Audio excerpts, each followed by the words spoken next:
what is really happening to Kenyan economy? It has been featured all over that Kenya's economy is not doing well because we are having a huge debt and we can't be able to pay salaries, we can't be able to do development. What is the way forward for uh, the Ruto administration? It has been perplexing that so many theories have been advanced that we are not able to pay our debt, and the common mwananchi is crying that the tax burden for the new financial bill is going to burden the Kenyan people. What is really happening? In a quick glimpse, you can see the financial bill. The budget is for 3.6 trillion. Revenue correction target is estimated to be 2.5 trillion. But the current correction is only 1.5 trillion. There is still a deficit to correct 1 trillion in a month, which is not possible. So the projected collection is coming to 1.8 trillion. That is quite absurd. And looking at what the debt of Kenya right now is at 9 trillion, and we are supposed to do an annual repayment of 1.7 trillion, which is almost equal to the amount we are collecting in taxes, which means if you owe someone and this year the what you collect is what you can pay debt, how are you going to eat? How are you going to do all these other things? So we are in the cliff. We are in the cliff that the country can really develop. Although it is not always that the country can do that. But when you look at what is really the way out of the Ruto administration, this is where we come and face actually what the Ruto administration is failing to have is the goodwill, the image of President Ruto. If you see this, Ruto needs what we call image rebranding. Ruto has been castigated for all many years, has been perceived to be corrupt. That is even through the campaign. Even the former president said that he's not going to hand over a government to a thief. You know what's matter? What happened after William Ruto won the election? He won the battle, but he lost the war. He has already lost the war, and the war, how do people perceive it? Many international investors pulled out of Kenya. Those who, with their money, we have had capital flight, people going to other countries. Why? They have that perception about him that is not going to be. According to the Transparent International, it questioned Ruto's commitment in fighting corruption. They have already questioned that. Why do you think they question that? And when they came, the Ruto Gachagua administration, Ruto, with all his what they have talked about corruption, and the debut president, Rigathi Gachagua. Remember, before he was elected, this is what was talked. The Gachagua was linked to 1.123 million hospital equipment scheme. And now, Gachagua had to forfeit all of the money, actually, which were frozen in his account. But immediately, see, Gachagua, the money which was forfeited, when they came to office immediately, the case was dropped and he got his money back. That now sent a shockwave to international investors. Many people don't want now even to lend the government. They don't want even to buy the government bonds. This is just an image. Many of the corrupt governors who were under prosecution turned to be friends of Ruto. Many of them been there. They had some corruption issues.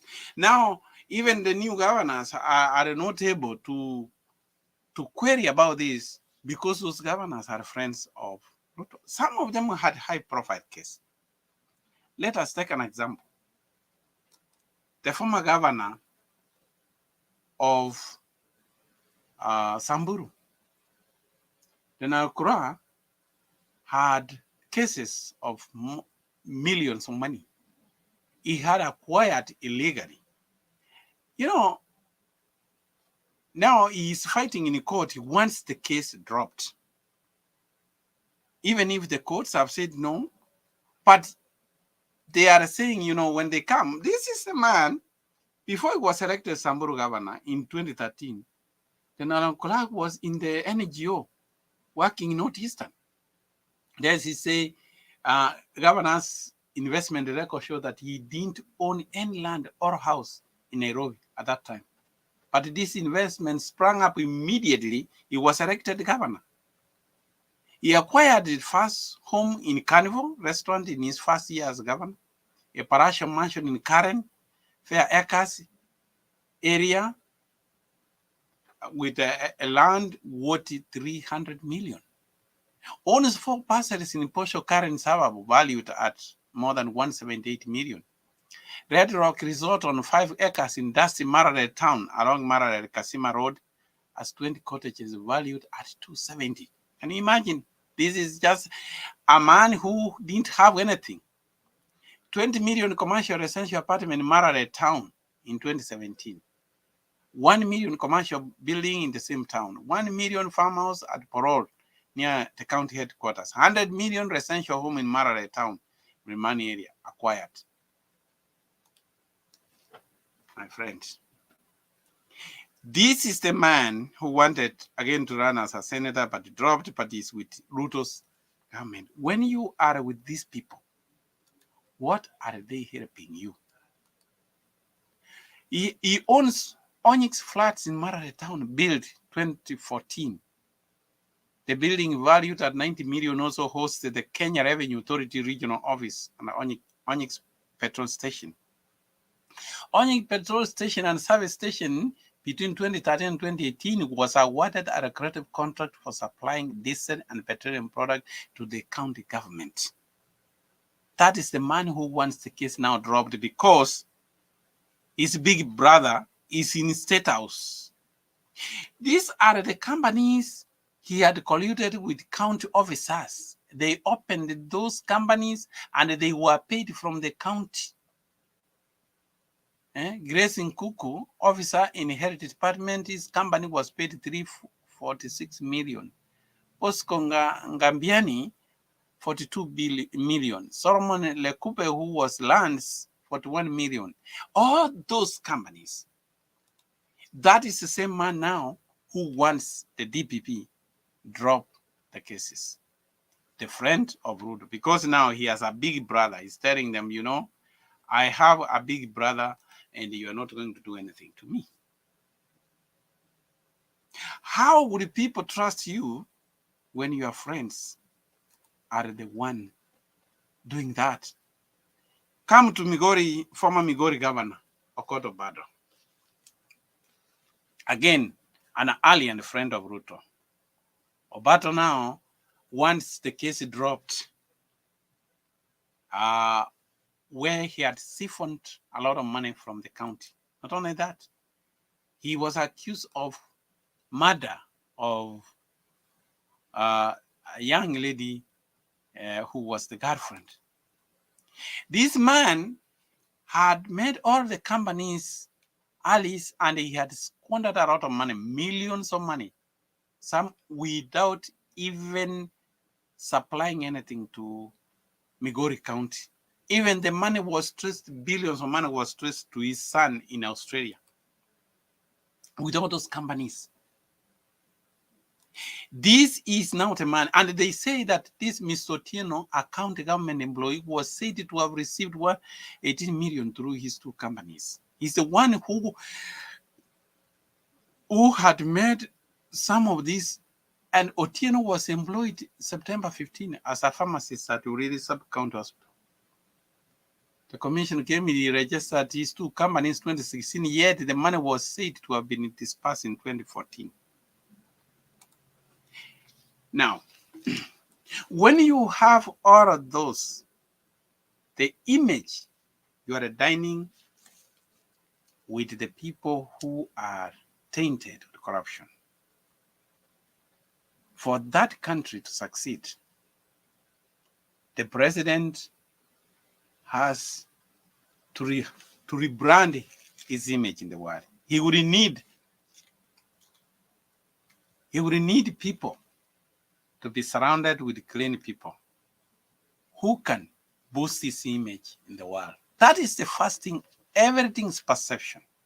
If we can have investor confidence, then money starts to flow into Kenya. But now people fear. What happened to Safaricom shares? They dropped. Why? Foreign investors are pulling away because this is what all they know. This is the many things that you can't forget. These are the former presidents. They recall. Who do you think they associate more? Whose rule will Ruto's leadership? Will it be for Kenyatta's senior, Kibaki, or Moi? Your guess is as good as mine. That is what they remember. When investors remember during the time of Moi, how corporations, post office, they came down, they just know that is what is going to happen now. So for Ruto to succeed, first of all, the economy is all of perception. See all of the people who became ministers, cabinet secretaries, principal secretaries, some of them have questionable traits. You know, it is like you tell someone that you have a farmhouse and you want to take care of my chicken. When I come to the gate, I find that the watchman is the fox. And then the fox is saying, you don't have to worry. I am a vegetarian. Could you believe that? So really, if Kenya has to come out before we start fighting how to pay our debts, Kenya's economy is still strong can be. If we can only continue to generate, but we cannot tax people when there is no money.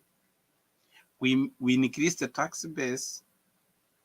We make the country conducive economically so that there is circulation of money. Then we tax them when they are rich. You know, when you tax a rich man, he doesn't feel it. You find the people who were having issues with the KRA, they are now sitting on a KRA board. What is that? You will have to rethink, but surely, even if Gachagua is saying you don't have to have a handshake, he might want Raila's handshake to be a diplomatic ambassador, to rebrand Ruto's name in the international community if the country has to succeed.